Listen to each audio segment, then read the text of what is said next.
Insomnia, inspirasi obrolan mengenai apa saja. Ketemu lagi nih dengan aku, Okta, di podcastnya Asisten Laboratorium Psikologi Wisnuwardana Malang. Nah, teman-teman, kali ini kita kedatangan tamu spesial dari Duta Genre Kota Malang. Boleh perkenalan diri dulu? Silahkan. Oke, halo Sobat Insomnia. Kenalin, namaku Putri Nurfadila Azara, bisa dipanggil Putri. Aku dari Duta Genre Kota Malang 2021 dan saat ini sedang menempuh pendidikan di Universitas Brawijaya, jurusan Ilmu Keperawatan. Terima kasih atas perkenalannya. Gimana kabarnya hari ini, Kak Putri? Alhamdulillah baik.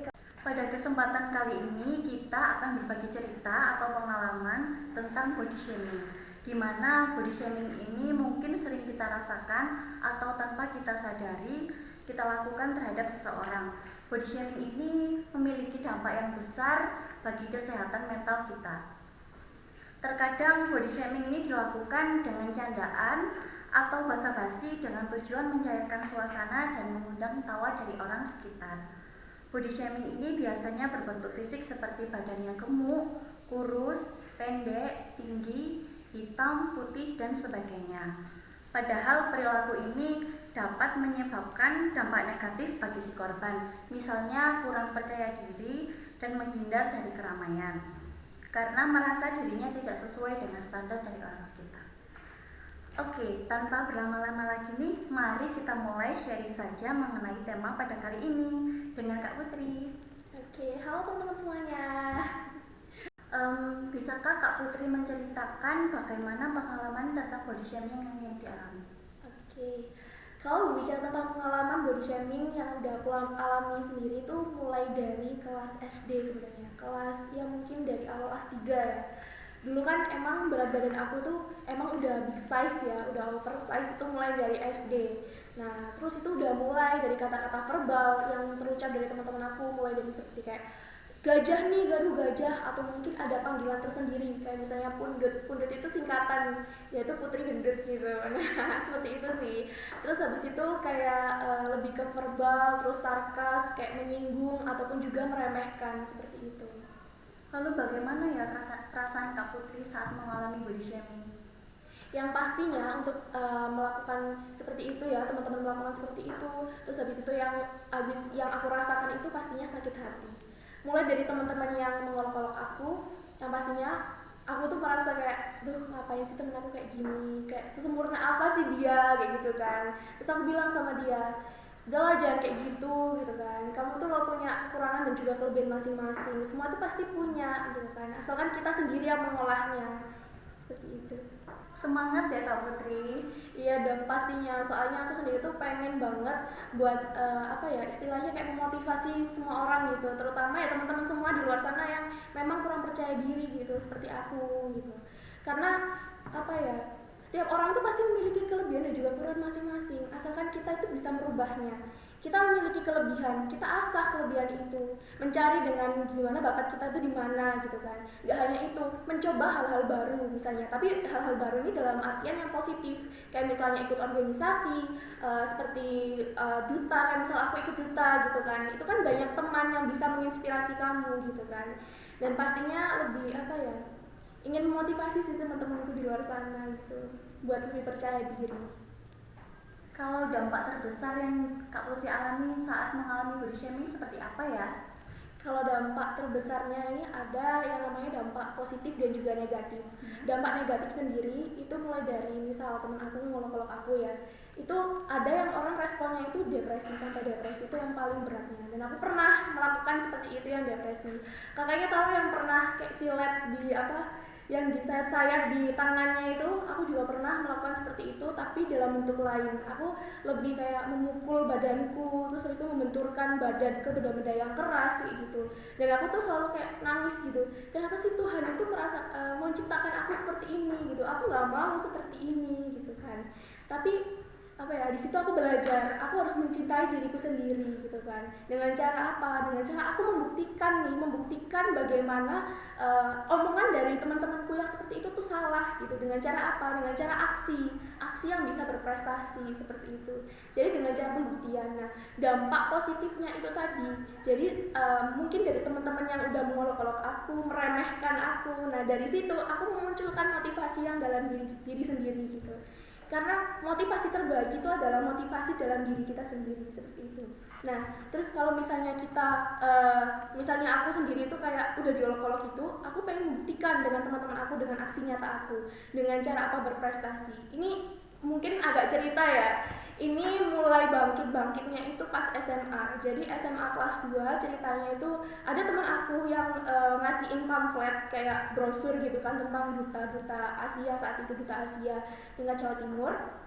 Nah, ngasihin ke aku, "Put, ada ini nih duta kayak gini-gini." Terus aku bilang, pengen coba ikut. Tapi aku nggak cerita nih sama teman-temanku semuanya. Bahkan teman terdekat aku pun itu nggak pernah cerita kalau misalnya aku ikut-ikut ajang seperti itu. Terus aku ikut dan akhirnya sampai ke finalis, dan di situ kan yang finalis 20 besar putri dan 20 besar putra itu kan ada salah satu teman aku yang kakak kelas aku di SMA juga. Nah, terus dia itu tahu, akhirnya informasi dari aku ini akhirnya menyebar sampai ke kakak kelas dan akhirnya ke teman-teman aku di kelas gitu kan. Terus mereka langsung bilang gini, kamu udah jadi finalis nih, keren banget ya gitu kan. Tapi kalau misalnya udah terbiasa body shaming dengan ucapan mereka yang terpuji, itu mengakibatkan aku sendiri tuh malah mereka itu kayak mengolok-olok aku gitu. Karena mungkin kepercayaan dirinya udah hilang gitu tadi ya, dan respect sama orang-orang tuh udah hilang seperti itu. Terus dari situ aku udah mulai bangkit dengan lingkungan aku, meskipun yang gak mendukung, aku berteman sama di luar kelas aku. Nah, berteman sama teman-teman di luar kelas aku, seperti yang ikut olimpiade gitu-gitu. Terus habis itu akhirnya, dan kita juga juara lagi, alhamdulillah pada saat itu dapat berprestasi, dan semakin teman-teman aku yang mengolok-olok itu dilihat gitu. Nah, dengan cara apa? Ya seperti aksi nyata itu tadi.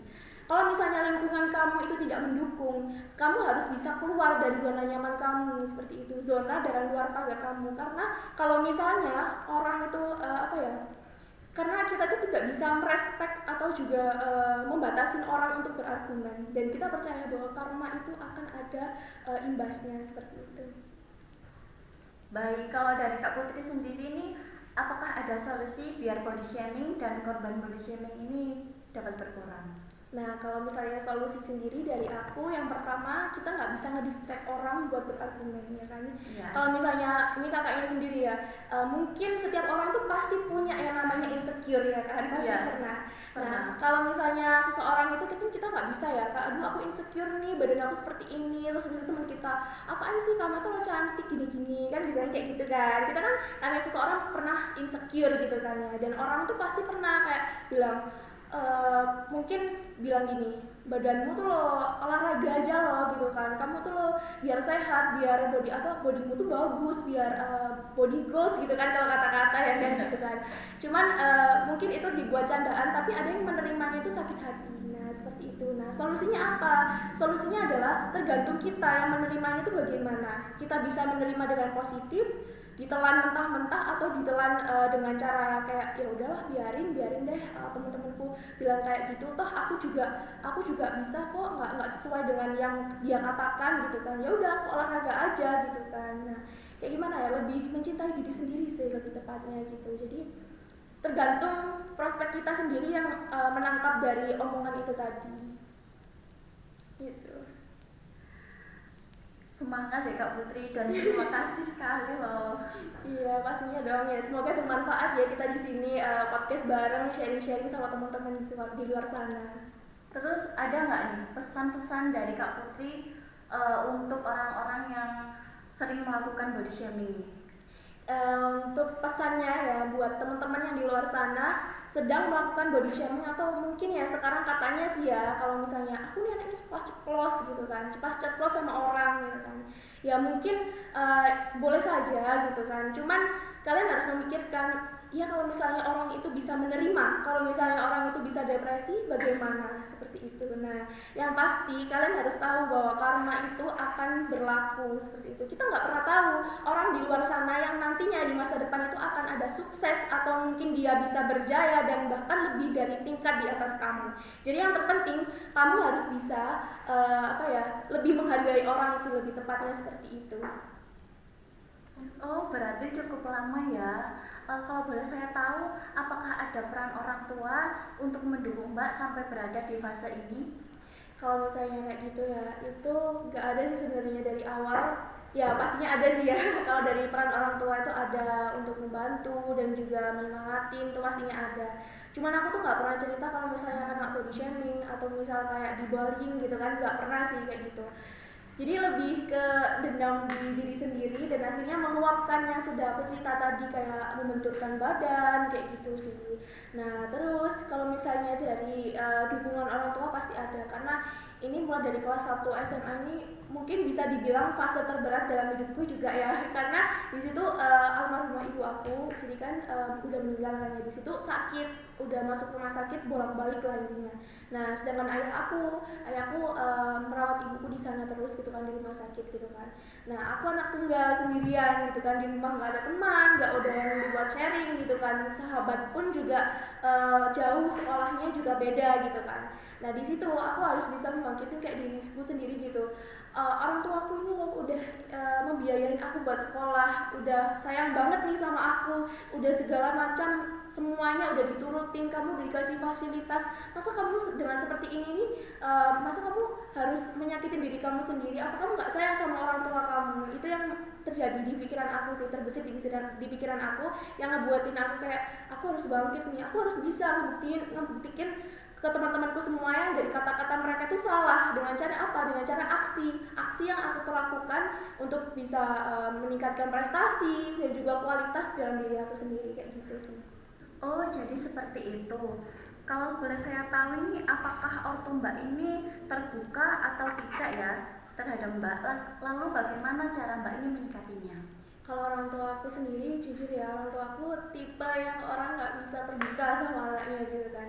Dan aku pun juga sama, aku nggak bisa terbuka sama orang tua gitu kan. Sebenarnya ini yang salah sih, harusnya sih anak bisa terbuka sama orang tua, karena aku sendiri juga anak tunggal gitu kan ya, jadi harus bisa menjalin komunikasi antara anak dan juga orang tua. Namun di sini agak susah karena pernah kejadian aku mungkin ada salah satu geng di sekolah ya kan, geng di kelas, terus habis itu ngebully aku, terus akhirnya aku nangis saat itu, nangis sampai depresi dan segala macam. Nah di situ aku merasa pernah cerita sama ayahku kayak gini, ya aku kayak gini, dan di situ aku sensitif.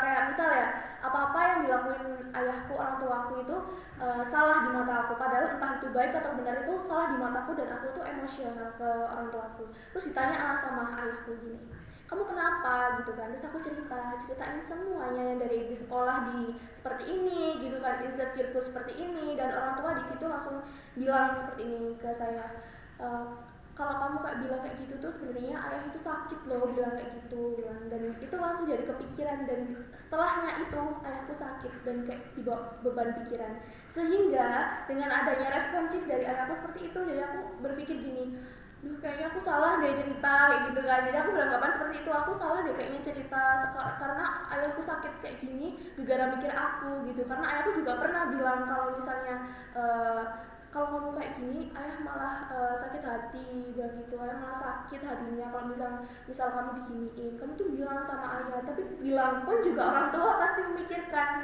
dan tipe ayahku itu sama memendam gitu. Jadi kayak udah ada masalah gitu ya, itu dipendam sendiri. Dan aku tuh percaya kalau misalnya ada kayak misal gelas ya, emosional ditambah terus dan akhirnya bakal meluap seperti itu ya, meluapnya dengan cara sakit orang tua aku. Jadi itu yang ngebuat aku kayak aduh susah banget gitu kan, orang tua tinggal satu dan aku juga bingung bagaimana gitu. Kalau Maya sendiri pernah nggak ngalamin insecure gitu dalam dirinya? Pernah. Gimana nih, boleh cerita? Karena ya dulu itu kan aku selalu dikatain kurus, hitam, rambutnya keriting seperti itu. Jadi dari situ aku insecure terus sampai sekarang. insecure gitu ya. Dan apa ya, kalau misalnya aku punya solusi buat mbaknya itu, kita tuh semua itu apa ya, beragam gitu loh mbak. Kita punya kelebihan dan juga kekurangan masing-masing, dan aku percaya kalau misalnya di balik kelebihan dan juga kekurangan kita masing-masing, disitulah kita muncul yang namanya unik gitu, unik dalam diri kita sendiri masing-masing. Aku sama mbaknya sama-sama cantik nih ya, karena kan perempuan ya kan pastinya ya. Perempuan itu semuanya cantik, yang pastinya adalah kita bisa mengolahnya, karena cantik itu berasal dari tiga B, brain, behavior, and beauty. Nah, kalau misalnya kita udah punya cantik, gimana kita buat mengolahnya untuk di kemampuan kita asal otak kita? Gimana cara buat kita bisa untuk sosialisasi ataupun juga public speaking? Ya salah satunya dengan kita bisa sharing-sharing di sini sama mbaknya, itu juga kita apa ya, lebih bisa ada pengalaman teman, dan juga dari situ kita bisa menginspirasi di luar sana ya, seperti kakaknya tadi, karena di apa, insecure kurus gitu ya mungkin, dan itu kakaknya harus bisa menunjukkan ke semua orang kalau kakaknya ini aku cantik loh gitu kan, aku punya ciri khas tersendiri, aku punya unik dalam diriku sendiri. Nah, maka dari itu kakaknya harus bisa membuat yang beda, istimewanya kakaknya dari yang lain itu apa. Nah, itu yang harus dicari, yang namanya jati diri. Untuk teman-teman di luar sana yang sekarang lagi insecure ataupun juga nggak ada tempat bercerita, tenang, karena di Duta Genre sendiri juga bisa menjadi konselor sebaya untuk teman-teman di luar sana. Karena kita juga ada program kerja untuk bisa mungkin lebih sharing-sharing ya kak ya, kayak seperti kakaknya tadi sama aku juga di sini. Terus teman-teman juga bisa menghubungi lewat Instagramnya juga di Duta Genre _Malang.